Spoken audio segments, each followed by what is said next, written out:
बिस्म रब्बी। आज 24 तारीख़ है अक्टूबर की 2009 और अभी थोड़ी देर पहले राह खुदा प्रोग्राम MTA पे नशर हुआ। उसमें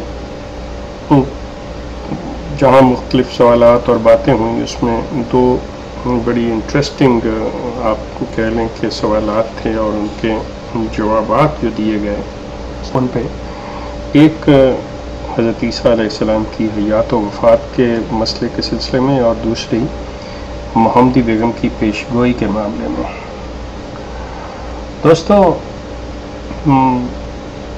जनाब मोमिन साहब ने हज़रत ईसा की हयात के अकीदे के ज़िमन में ये फरमाया कि अगर उनकी हयात को तस्लीम किया जाए तो इस अकीदे की रूह से अल्लाह ताला की तौहीन होती है, कुरान की तौहीन होती है। फिर उन्हें बताया कि रसूल अल्लाह की तौहीन है, उम्मत की तौहीन है, मुख्तलिफ। लेकिन मैं सिर्फ इस दो जो है इन पे बात करूँगा कि अगर कुरान की तौहीन होती है इस अकीदे की रूह से कि हज़रत ईसा को ज़िंदा मानना और ये करना, तो आप ये देख लें कि आप एक ऐसे गुस्ताख को, मैं माज़रत के साथ लेकिन आप ही के अल्फाज हैं कि मैं एक ऐसे तौहीन के मुर्तकिब गुस्ताख शख्स को आपने नबी बनाया है जो कुरान की तौहीन का मुर्तकिब रहा है।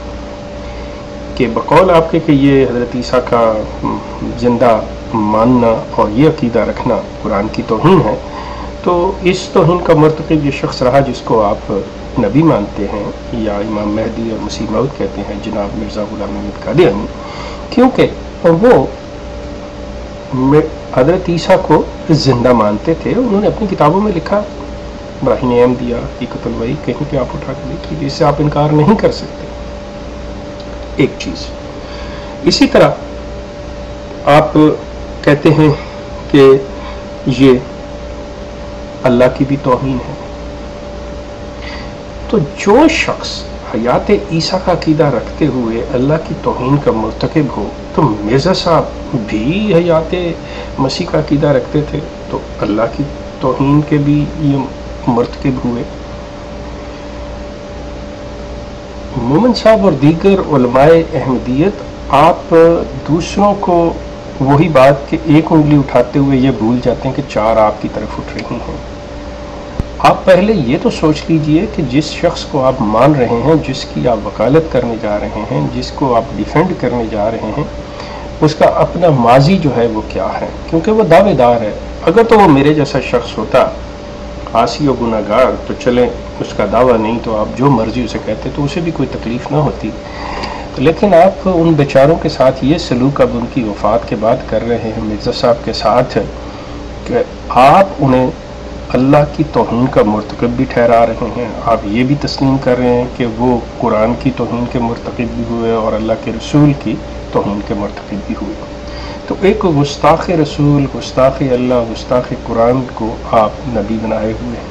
आप खुद गौर कीजिए दोस्तों। आप इनका जो ये 24 तारीख़ का राह खुदा प्रोग्राम है, इसको MTA पे ये दोबारा नशर करेंगे, इसको देखिए, सुनिए और फिर फैसला आप खुद कीजिए कि अगर ये कहते कि वो लोग जो रखे हुए थे वो गलती पर थे, वो ये लोग जो अब भी अकीदा रखे हुए, ये नासमझी के तौर पे ये कुरान को नहीं समझ रहे, ये बातों को नहीं समझ रहे, ये कम फहमी और कम इल्मी की बुनियाद पर ये अकीदा रखे हो, तो फिर भी बात थी। लेकिन हज़रत अब ये अब्दुल मोमिन साहब जैसा फरमा रहे थे, तो इन्होंने तो मतलब इस पे फैसला सादर कर दिया कि जो लोग मुसलमान ये अकीदा रखते हैं कि हज़रत ईसा ज़िंदा हैं, वो कुरान की तौहीन के भी मुर्तकिब हो रहे हैं और अल्लाह की भी और रसूल के भी। अच्छा, दूसरी बात, मोहम्मदी बेगम की पेशगोई के सिलसिले में किसी साहब ने सवाल किया, तो जनाब मुजीब राशिद साहब हस्ब मामूल ये बुजुर्गवार जो हैं, ये कभी भी सीधी बात नहीं करते या पूरी बात नहीं करते, ये दरमियान में से बातें बताना पसंद करते हैं और ये समझते हैं कि अगर ये वो बाकी नहीं बताएंगे तो वो शायद उनका वजूद ही नहीं होगा या ख़त्म हो चुका होगा। लेकिन इनकी बदकिस्मती है कि उन चीज़ों का वजूद है। مرزا صاحب کی پیش گوئی جو تھی نا وہ محمدی بیگم سے شادی کی تھی، نمبر 1۔ نمبر 2، مرزا صاحب نے جو پیش گوئی کی، بالکل آپ کی بات بجائے ارشاد آپ نے فرمایا کہ ان کے والد جو تھے وہ 3 مہینے کے اندر ہی، مطلب 6 مہینے کے اندر ہی فوت ہو گئے تھے، جو کہ 3 سال کی ان کی تھی۔ لیکن مرزا صاحب نے یہ فرمایا تھا کہ بیوہ ہو کر یا آخر کار انجام کار آئے گی، لیکن انجام کار کو بھی آپ نے چھوڑ دیا۔ آپ نے کہہ دیا کہ چونکہ اس کے خاوند نے توبہ کر لی تھی، شرط یہ تھی کہ وہ مرے گا تو وہ بیوہ ہونے کی صورت میں آئے گی۔ چلیے یہ بھی میں آپ کی بات مان لیتا ہوں، اس پہ بعد میں بات کرتا ہوں کہ توبہ کیا تھی اور کیا نہیں تھی۔ لیکن مرزا صاحب کے تو آپ یہ کیوں بددیانتی سے کام لیتے ہیں مجیب راشد صاحب؟ آپ کیوں دیانتداری کا دامن ہاتھ سے چھوڑتے ہیں کہ آپ یہ کیوں نہیں بتاتے کہ مرزا صاحب نے یہ بھی کہا تھا کہ اس پر تو میرا نکاح آسمانوں پر پڑھایا جا چکا ہے؟ اب آپ کبھی اس کا بھی حوالہ دیں، ان چیزوں کا بھی پوری طرح حوالہ دیا کریں۔ اب توبہ کا جہاں تک تعلق ہے تو مرزا صاحب کی جو توبہ آپ کہتے ہیں نا کہ انہوں نے کر لی، تو مرزا صاحب نے توبہ جو توبی ہے اس سے آپ مراد لے رہے ہیں کہ جی وہ محمدی بیگم کی نانی۔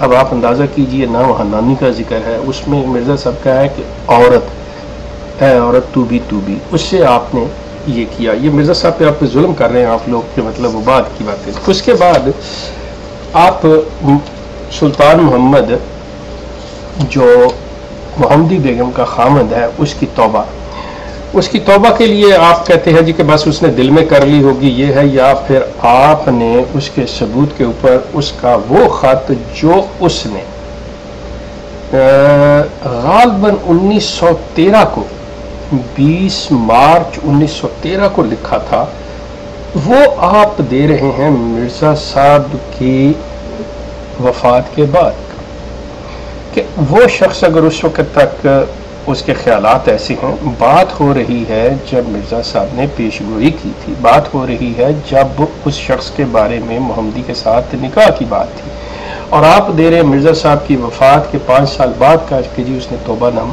اس شخص نے کوئی توبہ نہیں کی تھی۔